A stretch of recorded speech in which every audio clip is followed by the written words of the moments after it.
ये आज मेरे ख्याल में इस मुल्क की जमहूरियत के लिए काला दिन है। जब हम इस मुल्क को कहते हैं सबसे बड़ी जमहूरियत है हिंदुस्तान, और यहाँ का अपोजिशन लीडर उसके साथ इस किस्म का सलूक किया जाए, हमें लगता है कहीं ना कहीं बीजेपी इस मुल्क को रिपब्लिक बनाना चाहती है। वो यहाँ की जो कॉन्स्टिट्यूशन है उसको ख़त्म करके वो अपने एजेंडे पे इस मुल्क को चलाना चाहती है। वो जो जमहूरियत है, जमहूरियत को दरकिनार करके ख़त्म करके यहाँ एक ही जमात का काम जो है निज़ाम बनाना चाहती है, यानी बीजेपी राष्ट्र बनाना चाहती है। इसीलिए कहीं ना कहीं ये जो आपने देखा कि केजरीवाल जी को बुलाया गया, उसके बाद जो मनीष सिसोदिया हो या कविता हो या बाकी जितने भी लोग हैं जो जेलों में ईडी के वजह से, सीबीआई की वजह से या तो जेलों में ऑलरेडी बंद है या बंद होने वाले हैं, तो कहीं ना कहीं राहुल गांधी का जो आज जजमेंट है, ये पूरी जो अपोजिशन है उसको एक मैसेज दिया जा रहा है कि आप you fall in line, otherwise आप सबको जेल के अंदर बंद कर देंगे। और ऐसे में मुझे लगता है कि एक ही लोगों की उम्मीद है, वो है अदालतें।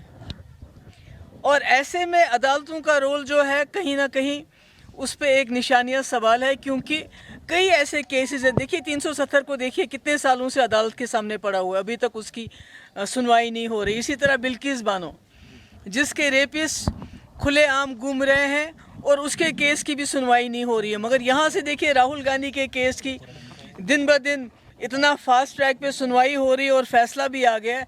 कहीं ना कहीं भारत जोड़ो यात्रा के बाद जो राहुल गांधी एक मजबूत चेहरा अपोजिशन का बन के सामने उभर के आए हैं, उस वजह से बीजेपी खौफजदा हो गई है। इसलिए वो चाहती है कि ये मुल्क जो है अपोजिशन से बिल्कुल ख़त्म हो, अपोजिशन यहाँ ख़त्म हो जाए, यहाँ एक ही जमात का जो है रूल चलता रहे। पर मुझे उम्मीद है जिस तरह यहाँ के लोगों ने 1947 से पहले ईस्ट इंडिया कंपनी जो अंग्रेज़ों की थी, जो यहाँ जुल्म करते थे, जो यहाँ के मुल्क को नेस नाबूद करना चाहते थे, उनके खिलाफ लड़ाई लड़ी और कामयाब हो गए। आज इसी तरह इस मुल्क में बीजेपी ने वेस्ट इंडियन कंपनी, उसका यहाँ जो है एक रूल नहीं कह सकते, मिस रूल, जहाँ पर कानून की बालादस्ती नहीं है, जहाँ पर कॉन्स्टिट्यूशन की बालादस्ती नहीं है, जहाँ पर जमहूरियत की बालादस्ती नहीं है, उसको कायम करना चाहते हैं। मुझे उम्मीद है ये इस मुल्क के लोग सामने आएंगे और उसी तरह इस वेस्ट इंडिया कंपनी के खिलाफ भी लड़ाई लड़ेंगे, जिस तरह उन्होंने अंग्रेज़ों को यहाँ से भगाया था, इनको भी नेस नाबूद। देखिए जहाँ तक ईद का सवाल है, ये हमारे जो पूरी हमारी उम्मा है, मुसलमान उम्मा, उनके लिए ये खुशी का दिन होता है।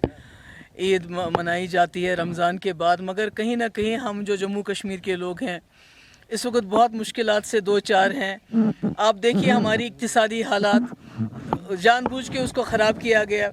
उसके अलावा हमारे जो हज़ारों के तादाद में हमारे नौजवान, हमारे लोग, हमारे दीनी आलिम, हमारे मजहबी रहनुमा, जिसमें दाऊदी साहब को ले लीजिए आप, मुश्ताक वीरी को ले लीजिए आप ये जो है गाजी नदवी को ले लीजिए आप इसी तरह ये जो हैं फ़हीम मोहम्मद, रमज़ान, और भी कई ऐसे लोग हैं जो जेलों में कई काफ़ी देर से बंद है।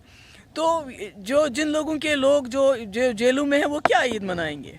और जो इक्तिसादी तौर पे जो यहाँ हो रहा है इस वक्त, जो एक स्ट्राइक होती है हमारी इक्तिसादियात पे, जिस तरह हमारे दुकानदारों को नुकसान हो रहा है, हमारे बिज़नेस को नुकसान हो रहा है, हमारे फ्रूट को नुकसान किया गया हमारा, तो उस वजह से हमारी सोसाइटी में काफ़ी ऐसे लोग हैं इस वक्त जिनकी मदद करने की ज़रूरत है। और मैं उम्मीद करती हूँ और अपील करती हूँ अपने लोगों को कि जितना भी हो सके आपके दाएं बाएं जितने भी लोग हैं जो मोहताज हैं इस वक्त,